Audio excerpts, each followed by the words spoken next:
시편 101편 우리 1절로 8절 말씀입니다. 우리 같이 한번 읽도록 하겠습니다. 시편 101편 1절로 8절 같이 한번 읽겠습니다. 내가 인자와 정의를 노래하겠나이다. 여호와여, 내가 주께 찬양하리이다. 내가 완전한 길을 주목하오리니 주께서 어느 때나 내게 임하시겠나이까. 내가 완전한 마음으로 내 집안에서 행하리이다. 나는 비천한 것을 내 눈앞에 두지 아니할 것이요 배교자들의 행위를 내가 미워하지 아니하리니 나는 어느 것도 붙들지 아니하리이다. 사악한 마음이 내게서 떠날 것이니 악한 일을 내게 알지 아니하리로다. 자기의 이웃을 은근히 헐뜯는 자를 내가 멸할 것이요 눈이 높고 마음이 교만한 자를 내가 용납하지 아니하리로다. 내 눈이 이 땅에 충성된 자를 살펴 나와 함께 살게 하리니 완전한 길에 행하는 자가 나를 따르리로다. 거짓을 행하는 자는 내 집안에서 거주하지 못하며 거짓말하는 자는 내 목전에 서지 못하리로다. 아침마다 내가 이 땅의 모든 악인을 멸하리니 악을 행하는 자는 여호와의 성에서 다 끊어지리로다. 아멘. 이 시편 101편을 가르쳐 제왕의 시라고 합니다. 잘 아시는 것처럼 이 시편 101편은 이 다윗이 시를 썼는데 왕이 되고 나서 그가 겪고 있는 어려움, 또 고난, 또 많은 이 생각들을 이 시편 101편에 담고 있기 때문에 그렇습니다. 이 시편 101편은 그래서 다윗의 고뇌, 다윗이 왕으로서 자기가 살아가면서 이스라엘 백성들을 또 어떻게 다스릴 것이며 또 자신의 삶은 어떻게 살 것인가를 하나님 앞에 결단하고 쓴 시가 바로 이 101편이에요.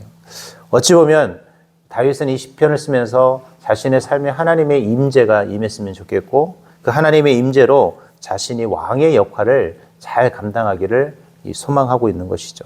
그래서 그는 그런 귀한 마음으로 이 시편 101편을 써가고 있는 것입니다. 오늘 저와 여러분도 이 다윗의 마음 같았으면 좋겠습니다. 다윗처럼 우리도 뭐 하죠? 고뇌해요. 어제도 고뇌했고 오늘도 우리는 고뇌할 것이고 내일도 우리는 수없이 많은 생각과 또 우리의 삶 속에 고뇌들이 담겨져 있을 것이죠. 그리고 우리는 살아가면서 많은 어려움도 경험을 하게 됩니다. 그때마다 하나님이 나를 도와주셨으면 좋겠고 그 도움 속에서 하나님이 어떤 역할을 해주셨으면 좋겠는지에 대한 간절함들이 있어요. 오늘도 우리가 이 새벽에 나와서 기도하는 것도 하나님께서 내 삶에 개입하셔서 뭐 하기를 원하시나요? 하나님이 내 삶을 경영하시고 만들어가기를 원하시는 것이거든요. 오늘 이 다윗처럼 우리도 그래서 새로운 시편을 써갈 수 있기를 바랍니다. 오늘 자 그렇다면 다윗은 어떤 마음으로 하나님의 임재를 원했을 것이고 또 그 하나님의 임재를 통해서 그는 어떤 삶을 살기를 원했을까요? 그는 먼저 하나님의 임재를 소망하면서 자신은 하나님의 그 모습처럼 인자하고 정의롭게 즉 자신의 삶을 살아갈 것을 하나님 앞에 약속을 하고 있습니다. 우리 1절 같이 한번 읽어보겠습니다. 같이 한번 읽겠습니다. 시작. 내가 인자와 정의를 노래하겠나이다. 여호와여, 내가 주께 찬양하리이다. 아멘. 이 인자라는 단어는 히브리어로 헤세드라는 단어고 이 정의라는 단어는 미시파트라는 단어입니다. 근데 여기서 인자라는 단어 뭐냐면 그냥 단순하게 자비가 아니라 분에 넘치는 이라는 이 특별한 의미를 가지고 있어요. 그냥 단순히 내가 누구를 단순히 긍휼히 여기고 내가 어떤 사랑의 마음으로 그를 대하는 정도가 아니라 분에 넘치게. 우리 이런 거죠. 사치라는 단어 아시죠? 그러니까 자신의 생활 규모에 맞게 뭔가를 해야 되는데 그 이상으로 뭔가를 쓸 때 우리가 사치한다라는 걸 하잖아요. 내가 가지고 있는 이 생활비의 규모를 넘어서서 쓸 때 우리가 사치라는 단어를 쓰잖아요. 근데 이 인자라는 단어가 바로 그런 뜻이에요. 헤세드는 단순히 하나님께서 우리에게 하나님의 그 어떤 범위 내에서가 아니라 범위를 넘어선 그 인자. 즉 이 말은 다윗이 어떤 고백을 하냐면 자신이 왕으로서 백성들을 다스리고 백성들에게 하나님의 정의를 선포할 텐데 어떻게 해요? 그 하나님의 그 자비하심부터 더 크도록 그 하나님의 그 인자심을 가져다가 어떻게 하겠다는 거예요? 내 백성을 다스리겠다라는 뜻을 가지고 있습니다. 원래 인자와 정의는 하나님께만 쓸 수 있는 단어인데 뭐냐면 자신은 그만큼 하나님의 백성을 그런 마음으로 다스리는 왕이 되겠다라는. 그러니까 하나님이 어떻게 되려는 거예요? 나에게 오셔서 나를 도와달라는 것이죠. 오늘 저와 여러분도 이런 마음이었으면 좋겠습니다. 오늘도 여러분 우리의 삶을 나도 하나님의 마음처럼 살겠다라는 결단을 하셔야 돼요. 오늘 여러분이 던져야 될 중요한 단어가 하나 있어요. 오늘 여러분들이 하루를 살아가면서 어떤 힘든 상황이 생기고 어떤 판단의 상황이 생길 때 여러분이 꼭 기도하고 생각해야 될 단어가 하나 있는데 예수님이라면 어떻게 하실까? 이 단어예요. 실제로 그런 책도 있습니다. 여러분 그 책을 이제 한번 책이 좀 어렵긴 한데 그 책을 한번 읽어보셨으면 참 좋겠어요. 예수님이라면 어떻게 하실까? 오늘 여러분들이 어떤 상황에 직면할 때 여러분들이 예수님이라면 어떻게 이 상황을 타개하고 판단하고 나갈까? 오늘 다윗이 가졌던 마음이 그 마음이거든요. 하나님께서 만약에 하나님이 왕이라면 내 백성을 어떻게 다스리고 어떻게 그들을 이끌어 가실까에 대한 이 고민과 생각을 했던 사람이 바로 다윗이었습니다. 오늘 그래서 다윗도 하나님 앞에 하나님, 나는 하나님의 인자와 정의의 모습으로 뭐 하겠다라는 거예요? 내가 내 백성을 다스릴 테이니 하나님이 와서 나를 어떻게 해달라는 거예요? 도와달라는 것이죠. 오늘 저와 여러분이 하나님의 도움을 받으려면 그래 하나님의 임재가 우리가 경험을 하려면 어떻게 하셔야 될까요? 인자와 정의로 살아가는 우리의 삶이 되어야 합니다. 즉 하나님의 모습처럼 내가 예수님이라면 어떻게 이 상황에 어떻게 할 것인가를 대입하면서 살아가는 삶이에요. 우리는 항상 내 잣대가 있어요. 흔히 말하면 내 스탠다드가 있어서 내 기준에 맞지 않으면 다 틀려요. 우리 모두는 다 자기의 기준이 있어요. 그 기준은 뭐냐면 내가 살아왔고 내 신앙과 내 모습에서 누군가를 함부로 판단하는 것이죠. 오늘 여러분 우리는 내 잣대로 누군가를 판단하지 않았으면 좋겠습니다.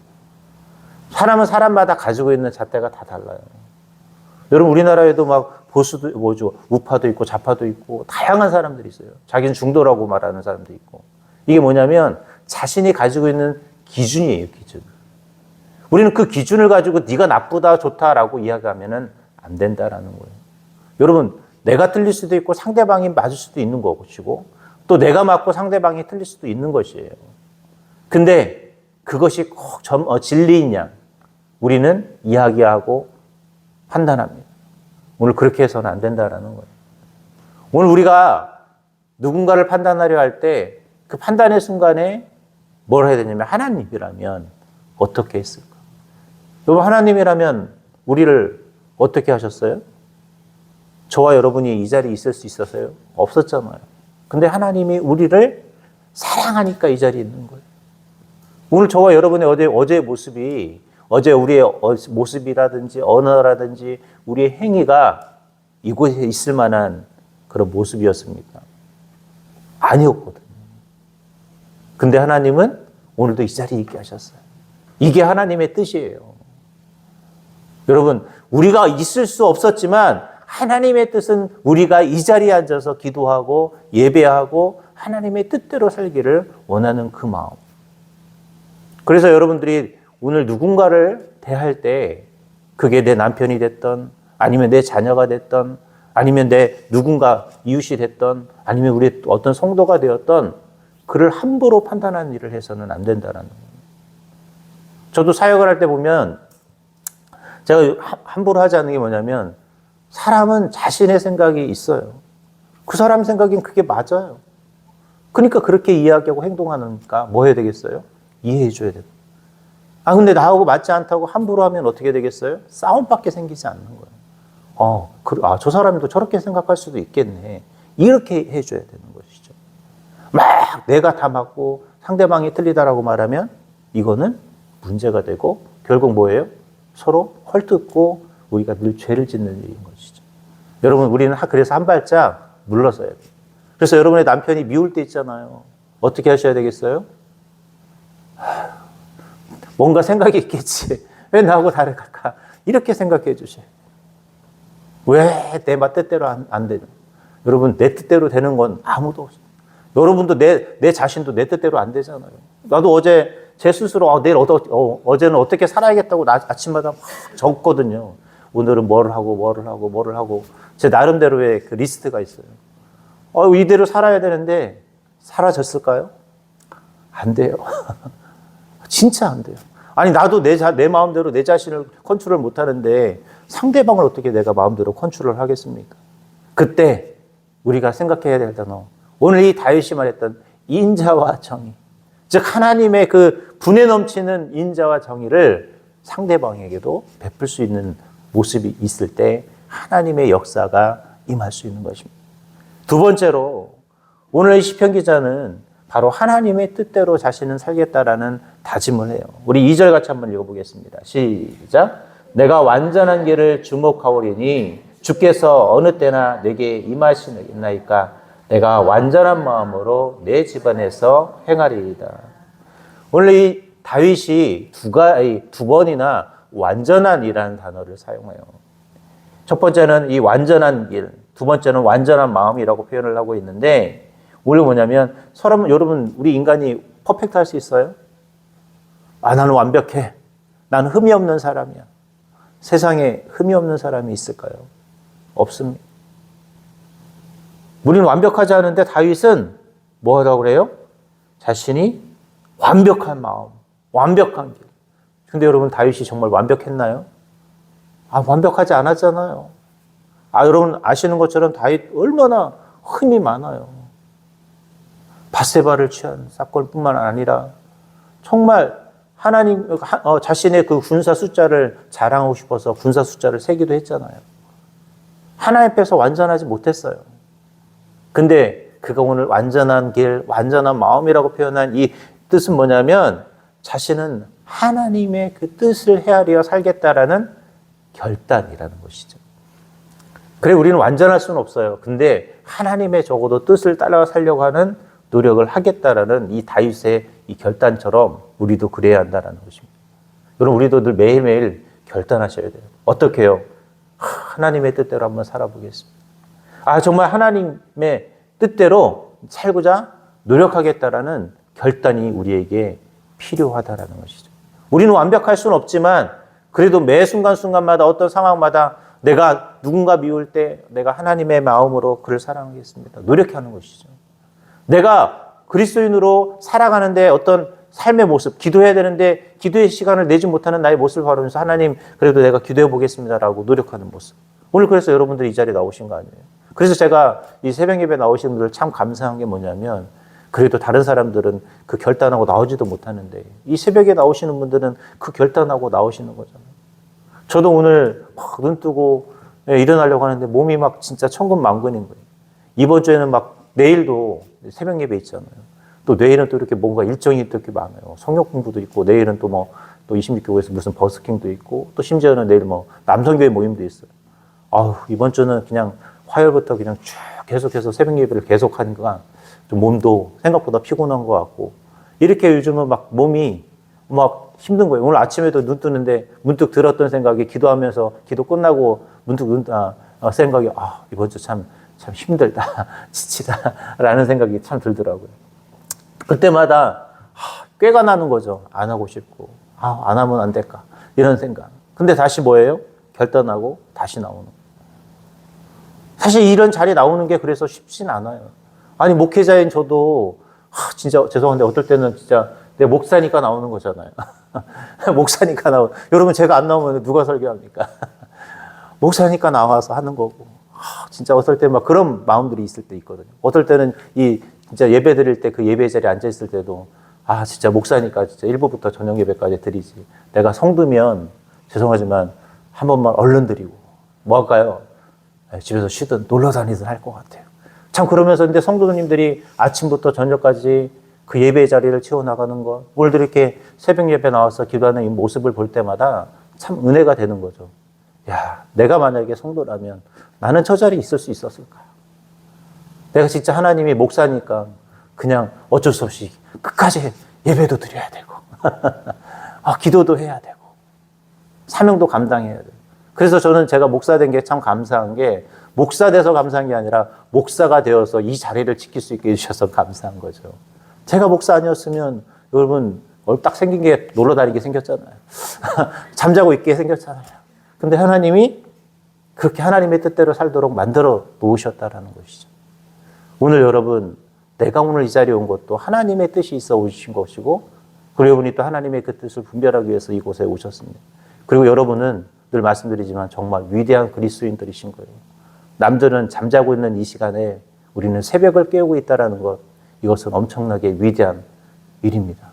여러분, 위대한 일을 시작하신 그 하나님이 위대한 일을 시작한 여러분에게 반드시 위대한 축복을 주실 줄 믿습니다. 마지막 세 번째로 오늘 이 다윗이 오늘 시편 101편을 쓰면서 자신이 하나님의 그 임재를 어떻게 하면 경험할 수 있을까? 그것은 바로 우상을 섬기지 않겠다라는 결단이었어요. 우리 3절 같이 한번 읽어보도록 하겠습니다. 시작. 나는 비천한 것을 내 눈앞에 두지 아니할 것이요 백유자들의 행위를 내가 미워하오리니 나는 그 어느 것도 붙들지 아니하리라. 오늘 다윗이 가장 위대한 결단을 하는데 그게 뭐냐면 자신은 뭐라고 그랬어요? 비천한 것을 내 눈앞에 두지도 않겠다고 했을 뿐만 아니라 배교자들의 행위를 어떻게 해요? 미워하고 뭐라고 그랬어요? 그것도 나는 어느 것도 붙들지 않겠다라고 표현하고 있어요. 이 말은 나는 어떤 우상적인 행위도 하지 않을 것이고 우상을 섬기지도 않을 것이다 라고 뭐 한 거예요?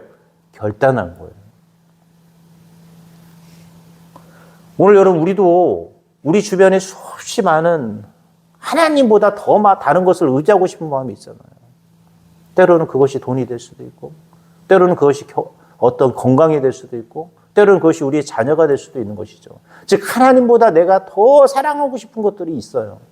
아, 이것만 있으면 내가 편안해질 텐데 라고 여러분 생각하는 것이 뭘까요? 죄송하지만 우상인 거예요. 우상은 다른 게 우상이 아니라 이것만 있으면 좋겠는데 라고 생각하는 거. 그게 뭡니까? 우상. 여러분에게 이것만 있으면 행복한 것은 하나님이어야 돼요. 아닌가요? 하나님만 있으면 우리 행복하지 않아요.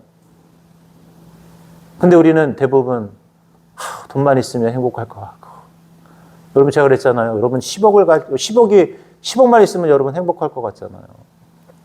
아니에요. 10억 생기면 뭐가 더 갖고 싶을까요? 네, 11억이 갖고 싶을 것이고. 네, 또 얼마 갖고 싶겠어요? 11억이 생기면 네, 또 뭐 더 많은 돈이 갖고 싶겠죠. 여러분 그래서 재벌들이 돈을 계속 버는 거예요. 여러분 재벌들 돈 많잖아요. 재산이요? 조단이에요, 조단. 계산해 보세요. 1억씩만 써도 여러분 평생 쓰고 남아도요. 평생 쓰고도 남고 진짜 분에 넘쳐도 뭐예요? 왜 돈 벌어요? 만족하지 못하기 때문에. 여러분에게 지금 1,000억 있으면 이제 그냥 편하게 살 것 같죠? 또 여러분 죄송한데 투자해요. 집 산다니까요. 땅 사고. 왜 그럴까요? 만족하지 못하기 때문에 그래요. 하나님만 우리는 있으면 만족해야 되는데 세상 사람들처럼 돈이 아니면 더 건강하면 오래 살 수 있을 것 같으니까. 여러분 오래 살고 일찍 죽고 오래 사는 건 하나님의 뜻이에요. 제가 언제 여러분 죽는다고 그랬죠? 언제 죽어요 여러분? 여러분의 죽는 때는 사명이 닿으면 죽는 거예요. 여러분의 생명은 내가 사명을 다 했는지 안 했는지 하나님이 결정하시는 거예요. 내가 건강해서 오래 살고 건강해서 일찍 죽는 게 아파서 일찍 죽는 게 아니라 내 사명의 때가 이만큼이면 하나님이 죄송하지만 불러가시는 거예요. 여러분 내가 약 먹고 뭐 해서 요즘은 이제 시대가 자꾸 발전하니까 뭐 장기 교체하면 오래 살고 여러분 아무리 내 장기를 바꾸고 뭐 해도 죽는 건 다 똑같습니다. 하나님이 때가 되면 어떻게 하실까요? 불러가시는 거예요. 그래서 내가 죽는 때는 뭐예요? 사명이 다 하니까. 그래서 죄송하지만 어떤 분들은 사명이 다 안 해서 누워서도 살고 있어요. 그럼 그때는 아무것도 못하고 죄송하지만 눈만 감고 있는데 뭘 해야 되죠? 여러분 할 수 있으면 기도해야죠. 그 자리에 혹시라도 내가 그런 모습으로 누워있으면 나 비참하다 생각하지 마시고 하나님이 그 시간을 허락했다면 그 시간은 내가 기도해야 되는 시간인 거예요. 내 몸이 어디 아파요? 그래도 여러분, 하나님이 여러분에게 주어진 시간이 그만큼이라면 우리는 하나님께 나의 사명의 시간이 그만큼 있기 때문에 하나님이 나를 그만큼 살게 하시는 것이죠. 그래서 여러분의 때는 하나님이 정하시는 거예요. 그래서 여러분 자꾸 물질이나 건강이나 내 자녀나 이런 것이 하나님보다 앞서지 않고 그것만 있으면 행복하다라는 생각을 버리셔야 합니다. 우리는 그저 뭐예요? 하나님만 있으면 뭐하다? 행복하다. 오늘 다윗이 그 얘기를 하는 거예요. 어떤 비천한 것도 눈앞에 두지 않고 배교자들의 행위들을 내가 미워할 것이고 그 어느 것도 붙들지 않겠다라는 거, 오직 하나님만 있으면 자기는 뭐하다라는 거예요? 좋겠다. 그것이 이것이 나의 행복이라는 사실을 이야기하고 있는 것이죠. 이제 말씀을 맺겠습니다. 여러분, 오늘도 하나님이 저와 여러분의 삶 속에 간섭하시고 임재할 수 있기를 바랍니다. 오늘 다윗은 왕으로서 고뇌와 아픔이 있었어요. 그러나 그 고뇌와 아픔 속에서 하나님이 자신을 통치해 주셨으면 좋겠고 자신을 임재해 주셔서 자신의 모든 것을 만들어 가기를 원하고 계십니다. 오늘 저와 여러분 하나님의 임재를 경험하는 오늘 하루가 되시길 바랍니다. 그리고 하나님이 저와 여러분의 삶을 다스릴 수 있는 그런 귀하고 소중한 하루가 되시기 바랍니다.